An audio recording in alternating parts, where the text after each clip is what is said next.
So today's an interesting one really, because I've done a video before about where I didn't really feel like showing up. But today is the first day where I've really been like, I don't know what I'm going to talk about. I don't really have anything to say. And that's an interesting one, because in and of itself, by questioning that thought has revealed a whole depth of inspiration for me. Whereas if I just sat in this space of, I don't know what to say, desperately searching for topics, trying different things out in my mind, I probably would have been feeding this whole grasping energy, this whole like desperately searching for something. Desperation is probably a good word. But in giving myself the space to be like, I don't know what to say,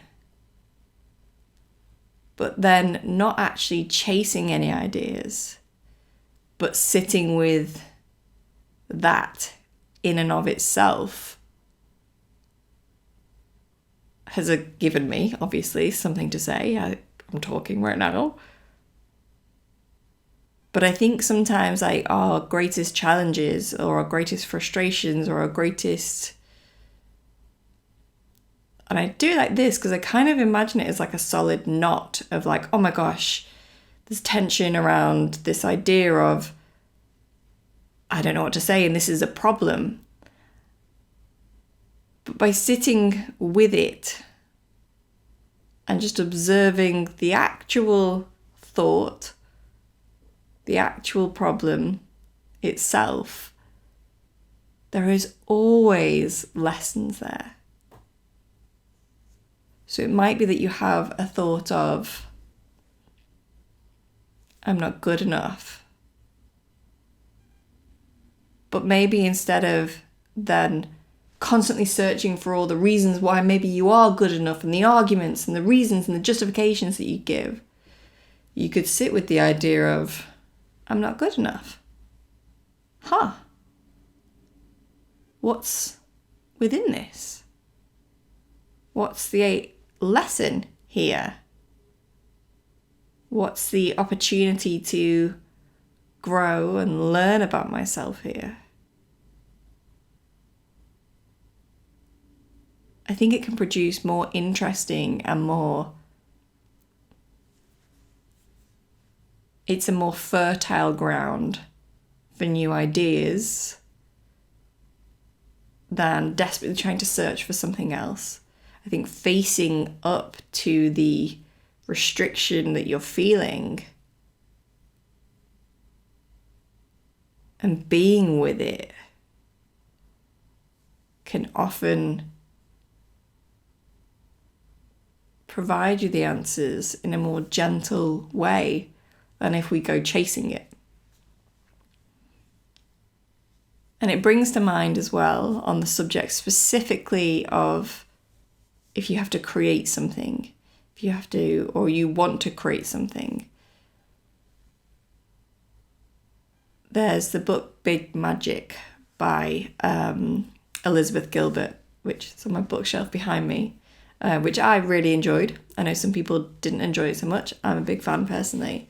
But she talks about this concept that ideas essentially live in the universe and they come and they visit us and they plant themselves in our minds, and we have to be receptive to those ideas coming. And often it's not a case of waiting for the inspiration to hit or the idea to land before we begin our work. It's actually the process of being in the work, being in the situation that allows the idea to come. And I think that's something that I've definitely have experienced several times doing this. Like, I film in the moment, so whatever arrives to me and comes out my mouth is very much of the moment. But I think there's something here in showing up. And again, I've done a video on this before, but like showing up when you don't feel like it. It's not about when you just don't feel like it and you're not in the mood. But sometimes you might be like, no, I am in the mood, but I actually don't know what I'm going to say.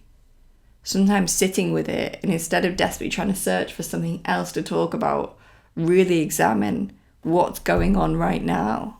Like, what can I actually unpick from this very resistance that I'm feeling? What is the juice that's here?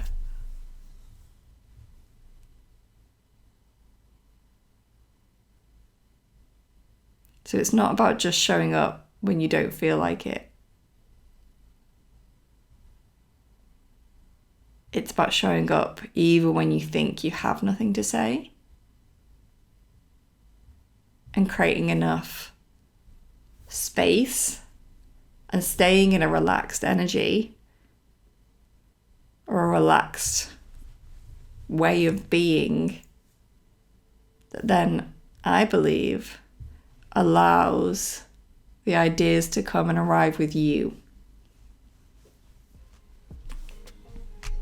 And that's all I've got to say this morning.